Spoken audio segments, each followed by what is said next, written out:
자, 5부에서요. 저는 지금 한국 사회에 친북 좌파, 극좌파만 빼고 합리적인 세력까지, 합리적인 진보까지를 포함한 사람들이 이 사회가 거의 공동체로서 망해가고 있다. 정의란 무엇인가라는 책, 마이클 셀덴 교수의 정의란 무엇인가 책의 요지가 뭡니까? 결국은 공동체의 미덕을 함양하는 거다. 이게 요지입니다. 자, 그러면 한국이라는 공동체가 지금 굴러갈 수 있는 동력이 있는가에 대해서 저는 한국이 공동체로서의 수명을 불행하지만은 다하고 있는 시점이 진행되고 있다. 이렇게 보고 있습니다. 공동체로서 수명이 다하고 있다는 게 무슨 말이냐? 공동체라는 것은 사회적으로 그 사회를 유지하기 위한 각 구성원이나 이익집단 사이의 합의가 적어도 유지되는 부분이라고 저는 보고 있습니다. 그래서 그 합의의 틀 내에서 합법적인 민주주의 절차에 의해서 대의민주주의가 진행되는 것이 공동체의 미덕이다. 그리고 그것이 이 사회의 정의다라고 보고 있습니다. 그것을 추구하는 것이요. 그런데 대한민국이라는 사회의 지금 가장 심각한 문제는 공동체가 국가를 운영하는 능력을 위임받은 집단, 즉 대통령과 민주당에 의해서 파괴되고 있는 부분이 있다라는 부분입니다. 민주당에도 그러지 않은 사람도 많겠지요. 그 일부가 동조하고 있다고 봅니다. 자, 이 사회가 지금 파괴되고 있는 부분은 전방위로 다양하게 나타나고 있습니다. 먼저 한 사회, 근대 국민국가의 출발은 핵심은 뭔가 하면 1, 2차 세계대전에서 우리가 보지 않았습니까? 외부가 기회가 나면 자신을 먹으려 한다. 자기 어떤 특정한 나라를요. 이것이 1차 대전, 2차 대전에서 우리가 겪었던 부분이고요. 그 다음에 지금은 이제는 그건 20세기의 초반의 일이고 이제는 21세기라서 그런 일이 없다 했는데 우리가 지금 21세기에 이르는 사회에서 기대도 안 했던 미래의 유토피아가 아니라 디스토피아가 재현이 되고 있는 것을 목격하고 있습니다. 국제적인 무역 충돌이 발생해요. 한동안에 한 3, 40년 전에부터 짧게 보면 1, 20년 전까지 어떤 일이 벌어졌습니까? 글로벌, 이 자유화, 신자유주의라고 부르는 세계적 자유주의 경제가 세계를 휩쓸었습니다.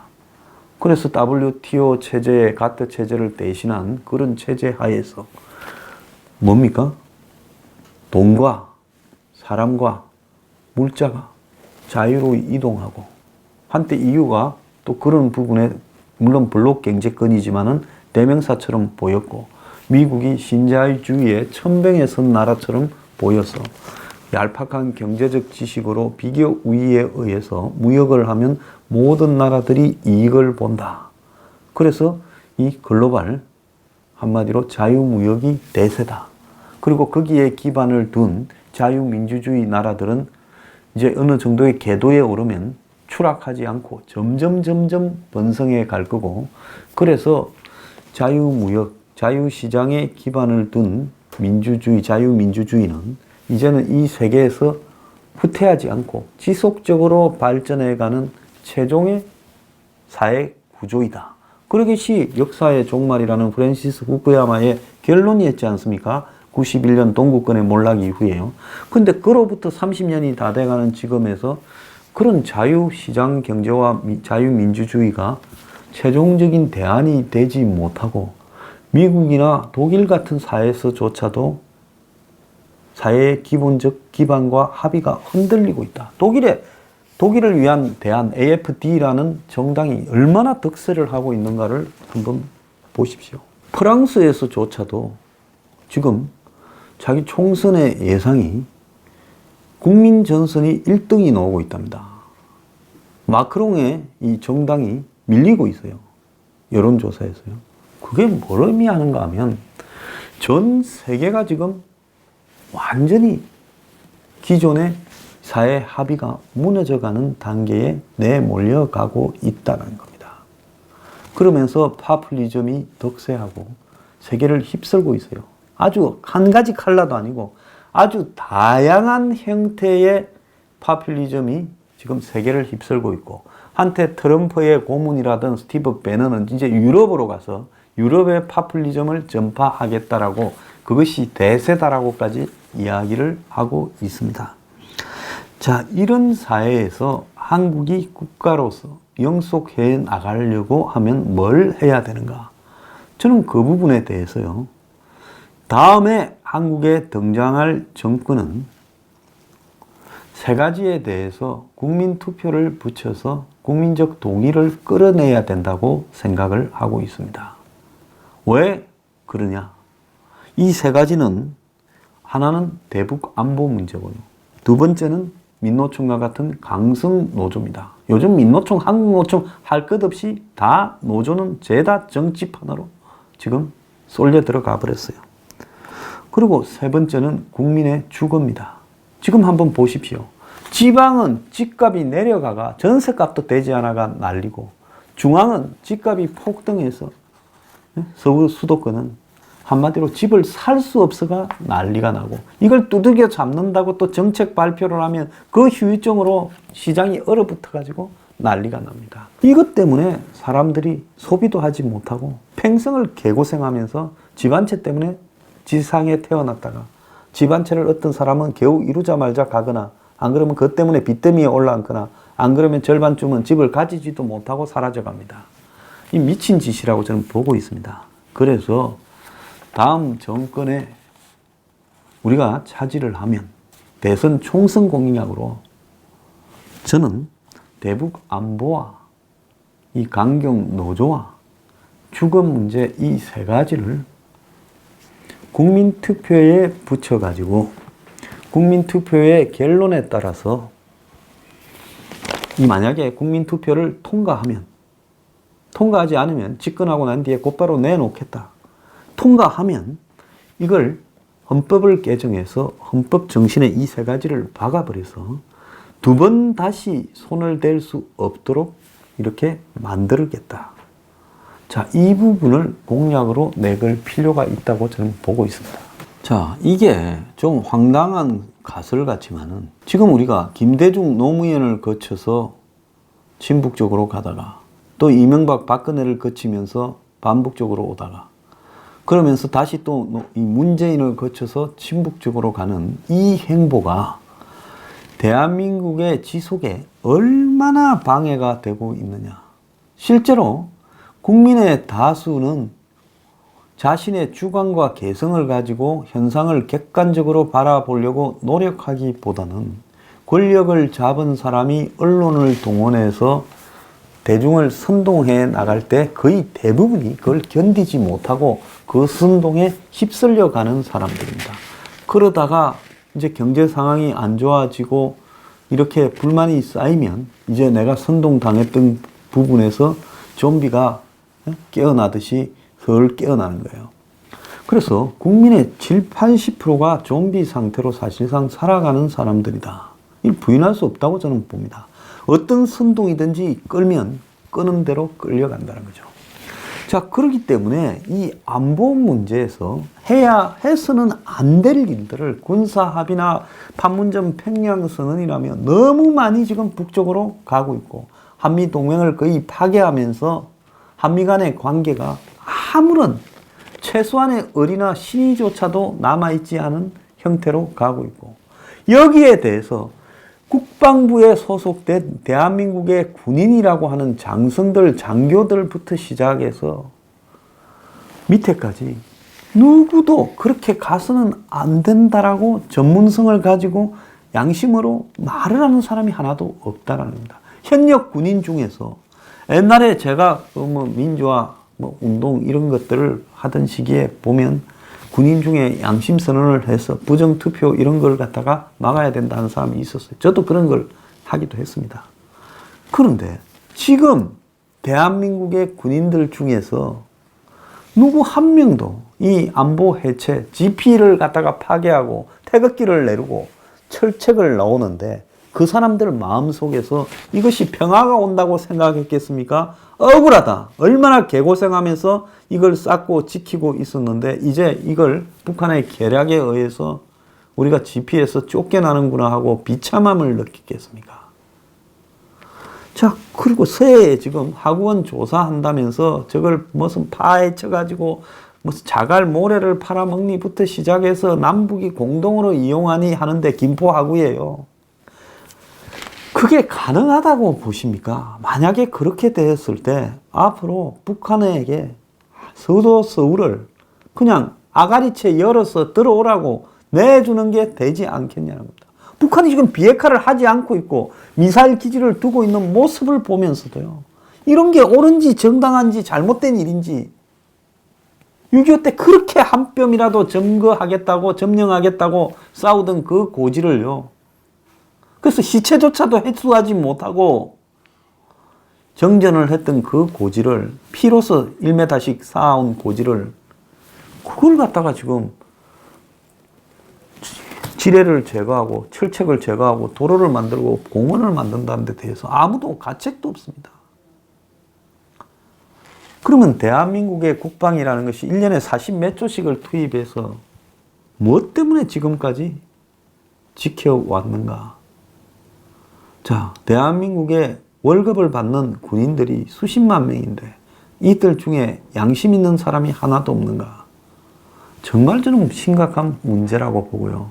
베트남도 망할 때 항복을 하라 해도 사이공 함락 직전에 항복하지 않고 탄소누트 공항에서 비행기를 띄워서 끝까지 전투를 하다가 기름 떨어지고 격추돼서 죽은 사람도 있고 끝까지 싸우려다가 상관들이 항복하라니 자결한 사람도 있고 부하들을 데리고 다 항복시키고 억울하다면서 자기도 죽은 사람도 있고 마지막까지 베트남으로 사이공으로 통하는 다리 위에서 사관학교 학생들부터 나와서 총 들고 싸우다가 죽은 사람도 많았습니다. 저는 베트남만큼이라도 한국이 하겠느냐, 한국군이 싸우겠느냐, 저는 안 된다고 봅니다. 그래서 이건 장난을 못 치도록요. 그야말로 헌법을 개정해서 대한민국의 안보는 앞으로 북한과의 부분에서 북한이 비핵화를 하고 재래식 무기를 해체하기 전까지는 절대로 한미 동맹을 유지하고 군의 군비를 축소한다라는 미명으로 그렇게 해서는 안 된다는 것을 헌법에 못을 박아버려야 된다는 거죠. 북한이 먼저 행동을 보이기 전에는 절대로 그래서는 안 된다는 걸 헌법에 못을 박아야 된다고 생각합니다. 그리고 그와 관련되는 국가안보법이라는 걸 따로 만들어야 된다고 생각을 하고요. 안보 관련 기구들도 절대로 손을 대지 못하도록 만들어야 된다고 저는 보고 있습니다. 그 다음에 노조요. 이 강성노조 이대로 둬가지고는요, 대한민국의 괜찮은 기업들은 이 전부 노조의 먹이가 됩니다. 요즘 판교 일대, 판교밸리라고 부르는 그곳에 대부분의 IT 기업들이 다 있지 않습니까? 잘 나가는요. 이 IT 기업들이요, 다 어떻게 돼갑니까? 전부 노조의 먹이가 다 돼버렸습니다. 자, 미국의 실리콘밸리에 있는 기업들의 노조가 좌지우지한다는 걸 들어본 적이 있습니까? 심지어 이러다 보니 양진호 같은 사람조차도 좌파 노조 찌끄레기들에게 기대어서 자신의 음란 비리들을 숨겨오고 그걸 막으려고 했다는 거 아니겠습니까? 그래서 지금 이 노조의 이제 철수 절차에 들어가고 있는 걸로 보이고요. 그 다음에 현대 기아차 버티겠습니까? 자, 조선이나 자동차나 철강이나 어떤 주력 산업도 이 노조의 이런 형태에서 버틸 수 없는 거예요. 그들만의 철옹성을 쌓고 대기업에 들어가서 좋은 제조업 기업에 들어가서 노조원이 되고 나면 그 외에는 안 하면 안 보이는 거예요. 말로만 무슨 700만 노동자여 단결하라 어쩌라 하지요. 자신들을 위한 한마디로 정치 투쟁으로 비정상적인 임금을 받아가고 고용 세습하고 채용 비리까지 저지르고 도덕과 정의는 사라진 지 오래된, 그러면서 친북 좌파 정치권에 베팅을 해서 촛불 시위를 통해 자기들이 봤을 때 불편한 기득권 수구 꼴통 보수 정권은 쫓아내버리고, 그래 쫓아내는데 우리가 제대로 동원도 하고 일조했으니 우리한테 몫을 달라고 지금 문정권의 맥살을 딱 쥐고 있죠. 자, 이 부분과 관련해가지고 민노총과 임종석 간에 지금 싸움이 벌어졌습니다. 저 국회에 가서 점수 좀 따보겠다고 민노총을 비판했죠. 그러니까 민노총이 논평을 내서 꽃길만 걸어온 권력, 서열 2 권력자로서 자신이 얼마나 높은 곳에 있는지, 노동자의 현실과 얼마나 멀리 떨어져 있는지 돌아보길 충고한다. 이랬습니다. 임종석은 국회 운영위 감사에, 국정감사에 가서 민노총과 정교조는 더 이상 사회적 약자가 아니다라고 생각한다. 이렇게 말을 했지요. 그러면서 저희도 많은 고민과 우려를 가지고 있다. 이렇게 말을 했습니다. 자, 이제 이 좌파 친북 정권의 실세들에게도 민노총이 부담이 됩니다. 그런데 이 부담이 자신들이 권력을 차지하기 위해서 판도라의 뚜껑을 열어서는 안 되는데 그걸 열고 이들을 끌어들였어요. 그랬다가 이제는 권력 운용에 걸림돌이 되니까 어떻게 좀 해볼라 해도 오도 가도 못하는 상황이 되어버렸습니다. 박근혜 전 대통령이 노동개혁하겠다고 그렇게 이야기를 했지만은 노동개혁이 됩니까? 이게 노동개혁뿐만 아니라 공무원 개혁도 안 되는 거고 국민연금이나 이런 사회보험 개혁도 안 되는 거 전부 맞물려 있어요. 한마디로 기업 구조조정도 안 되는 거예요. 이것 때문에요.